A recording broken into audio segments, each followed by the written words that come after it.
Assalamualaikum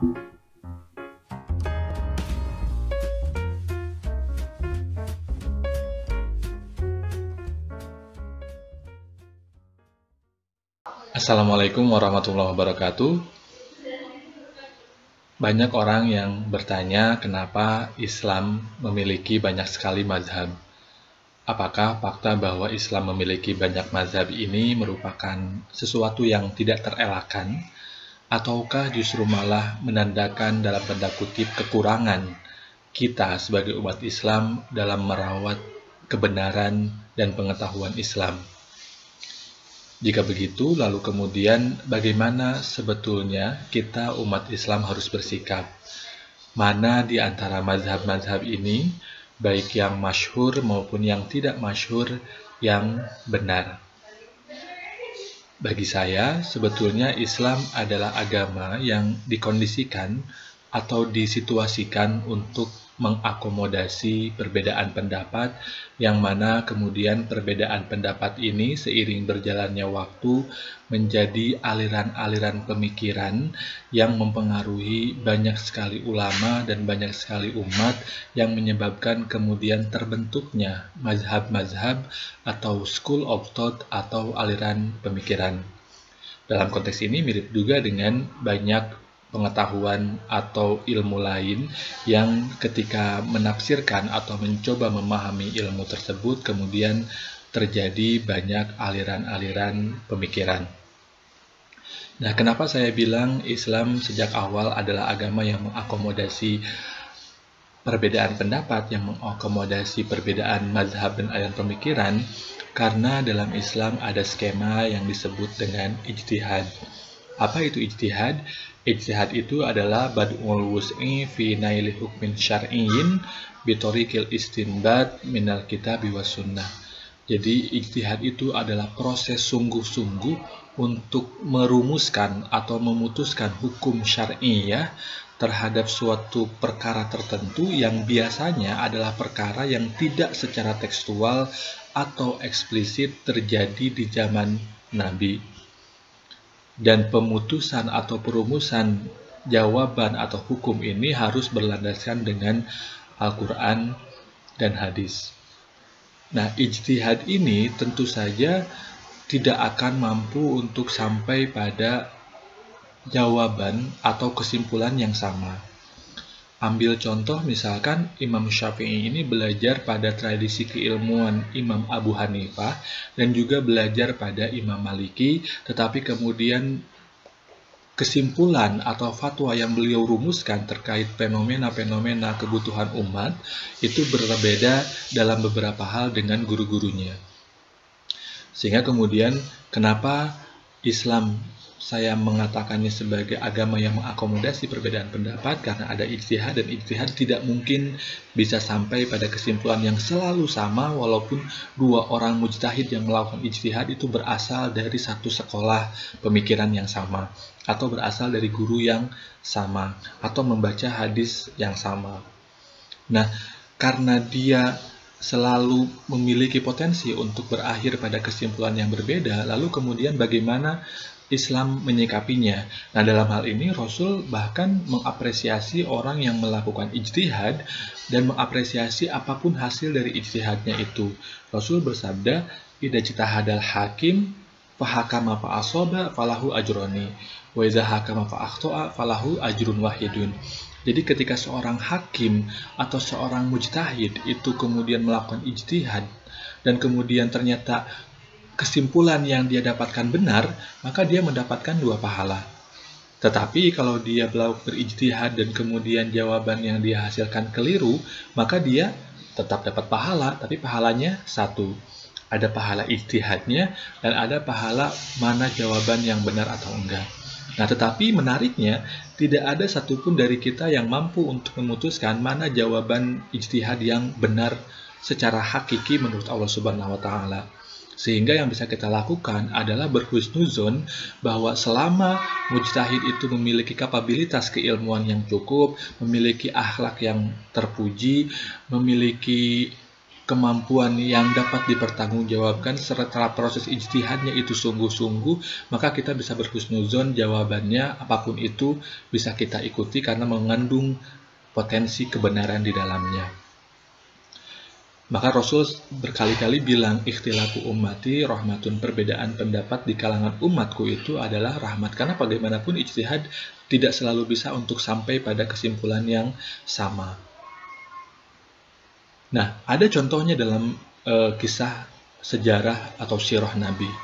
Misalkan, suatu ketika Nabi mengutus sahabat untuk pergi ke kampung Bani Quraizah, dan Nabi berpesan, wahai sahabat, kalian gak boleh sholat asar kecuali kalau kalian sudah tiba di perkampungan Bani Quraizah. Kelompok ini berangkat ke perkampungan Bani Quraizah, kemudian ternyata waktu sholat asar itu sudah tiba dan bahkan mau habis ketika mereka belum tiba di perkampungan Bani Quraizah. Akhirnya kelompok ini terbagi dua. Ada yang meyakini bahwa apapun yang terjadi, sholat asar harus di perkampungan Bani Quraizah, walaupun nanti sholatnya jadi kodok. Ada yang berpendapat bahwa sholatnya harus di pertengahan jalan, karena sholat harus di waktu asyarnya tadi. Dan mereka memahami perintah Nabi itu sebagai perintah yang didasarkan pada pertimbangan Nabi atau perkiraan Nabi bahwa mereka akan tiba di kampung Bani Quraizah ketika waktu asar masih ada. Nah, ketika dua kelompok sahabat yang berbeda pendapat ini ketemu dengan Nabi, mereka kemudian mengadu, wahai Nabi, mana yang paling benar di antara kami? Dan Nabi kemudian mengapresiasi keduanya. Tidak ada satupun pihak yang disalahkan dalam hal ini. Atau contoh lain yang juga terkenal adalah ketika Abu Bakar dan Umar bin Khattab berbeda pendapat soal kapan sebaiknya sholat tahajud. Abu Bakar bilang, saya sholat tahajud sebelum tidur karena saya khawatir kebablasan tahu-tahu sudah subuh. Umar bin Khattab bilang, oh tidak, saya sholat tahajud setelah tidur. Saya tidur dulu kemudian bangun untuk sholat tahajud. Kemudian keduanya bertanya, wahai Nabi, mana di antara kami yang benar? Lalu gimana tanggapan Nabi? Nabi membenarkan keduanya. Nabi bilang pada Abu Bakar, wahai Abu Bakar, engkau orang yang hati-hati. Nabi bilang kepada Umar, wahai Umar, engkau orang yang kuat karena mampu bangun ketika setelah tidur. Dalam hal ini kemudian sangat jelas bagaimana Islam mengakomodasi perbedaan pendapat dan bagaimana Nabi tidak bersikap judgmental. Sehingga kemudian wajar jika Islam memiliki banyak sekali mazhab, karena memang tradisi ijtihad itu diakomodasi dan difasilitasi dan dilegalisasi oleh hukum Islam itu sendiri. Atau contoh lain, misalkan ketika Mu'adz bin Jabal diutus ke Yaman untuk berdakwah, Nabi sebelumnya bertanya dulu, ngetes Mu'adz bin Jabal, wahai Mu'adz, kalau kamu nanti di Yaman menemukan suatu perkara, bagaimana kamu akan menghukuminya? Kata Mu'adz, saya akan menghukuminya sesuai dengan Al-Quran.